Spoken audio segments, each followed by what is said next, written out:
Indian aviation and the Indian aviation sector is often known as the place where airlines go to die. Several airlines have perished over the last many decades in an attempt to really make it in this sector.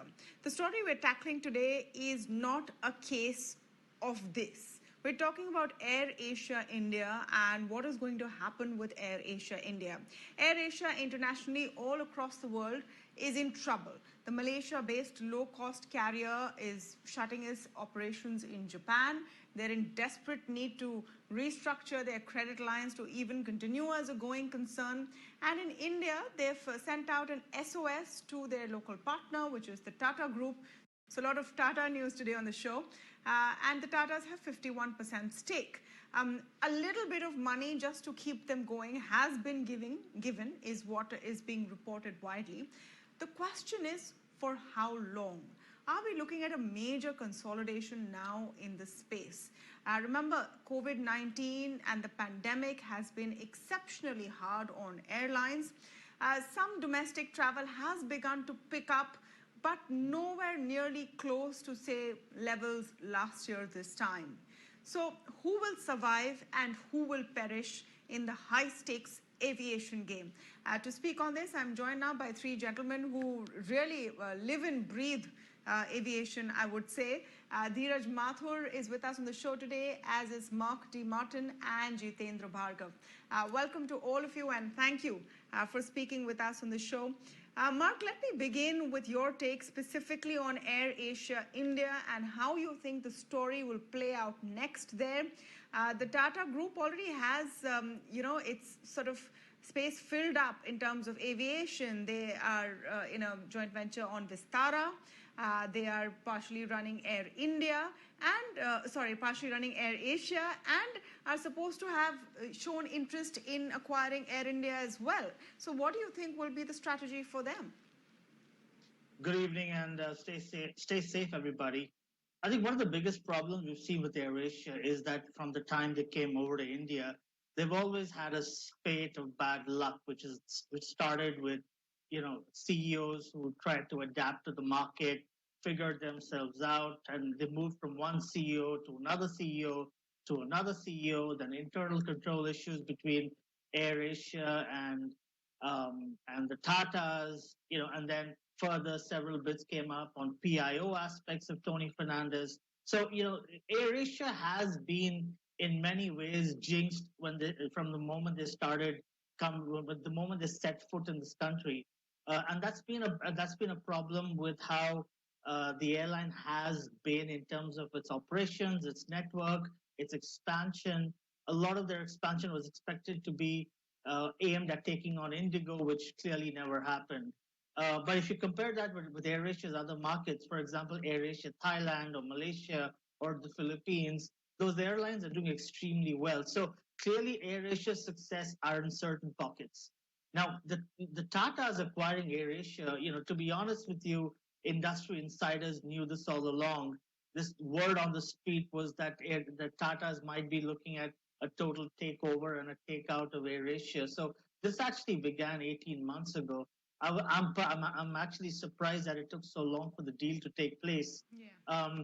Does this really work out to be a conflict for everybody? I really don't think so, because let's face it, when the government allowed 49% FDI and airlines from foreign carriers, that's how Vistara, which was SIA and Tata and AirAsia and Tata, that's when they commenced, and that's how they started. So if ideally we are looking at an Tata's possibly, in a perfect world acquiring an Air India, also taking over a Vistara, and what they will take over of Air Asia is not the fleet, but just the AOC, the people, and the branding, or maybe the branding might go back, we're not sure. But whatever they do take, that should make Tata's, at least collectively, the world's second largest airline conglomerate after Lufthansa Group AG. Lufthansa Group AG globally has a total revenue of about, $16 billion. And I think if Air India, with the Tatas, hopefully, wishful thinking, and with Air Asia and Vistara collectively come by together, we should look at a top line revenue of about at least 7 to 8 billion. Now, Again, this is something which I hope we see in the next 12 months, but a lot of focus, as you rightly said, comes to where we are at the moment in terms of how does this deal pan out, because the fleet is going to go back. And what's going to be left is just an organization. And is that even worth continuing? Is that AOC worth keeping or surrendering or possibly getting rid of that AirAsia brand from India for good? So this is something which is a major question mark, and we're also looking at this very closely at the moment.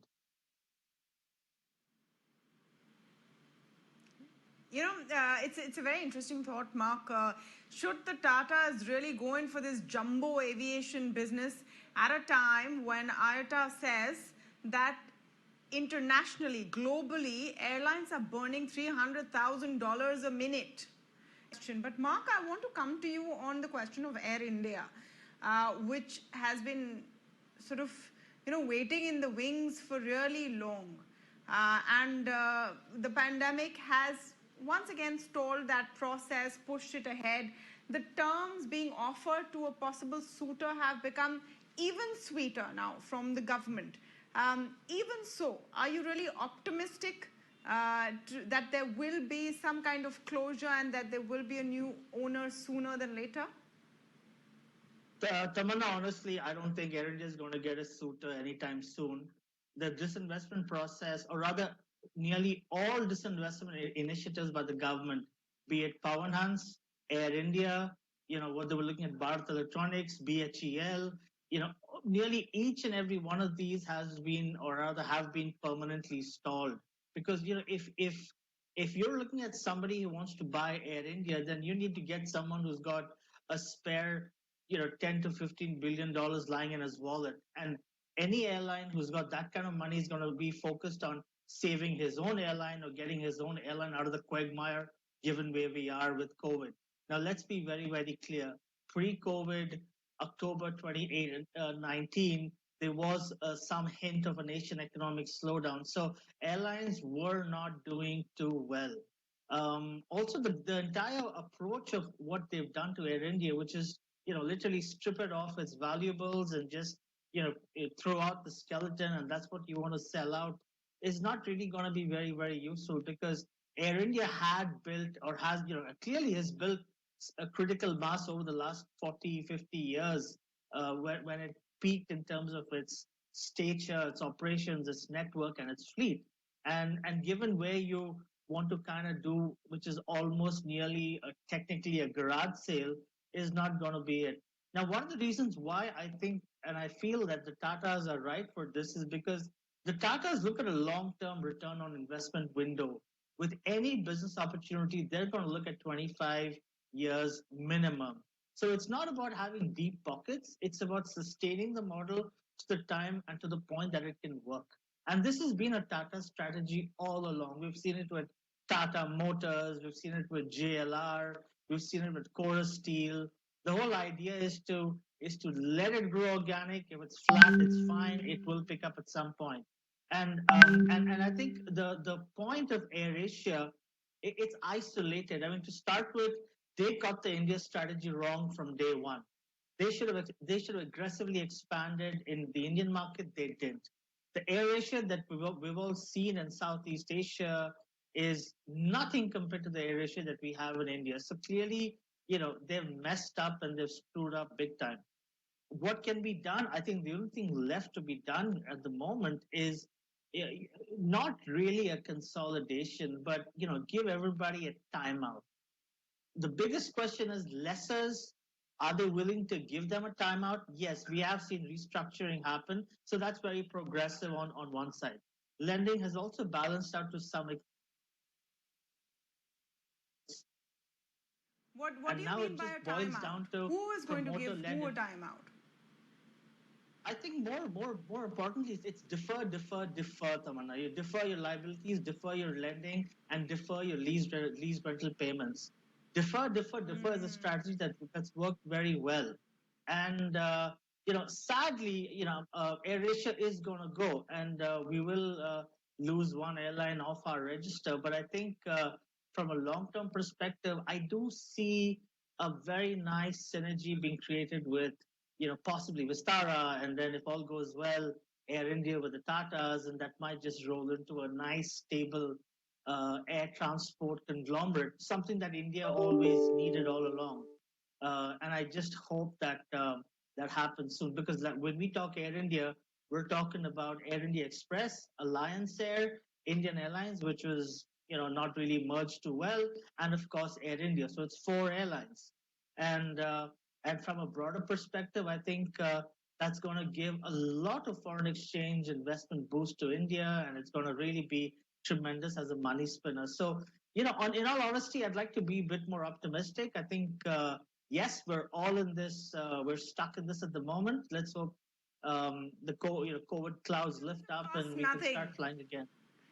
The great part is absolutely, Mark. The great part is that optimism costs nothing, but a jumbo airline made of several bits and parts of others will definitely cost a lot to whoever has the wherewithal to cut that check, and maybe the Tatas are among them. The question is about the Indian aviation market. Will another one bite the dust? And this one being Air Asia India. Well, watch this space. Thank you so much, gentlemen, for joining us on this discussion on the India Development Debate. We'll take a very short break. The India Revival Mission special coverage up next.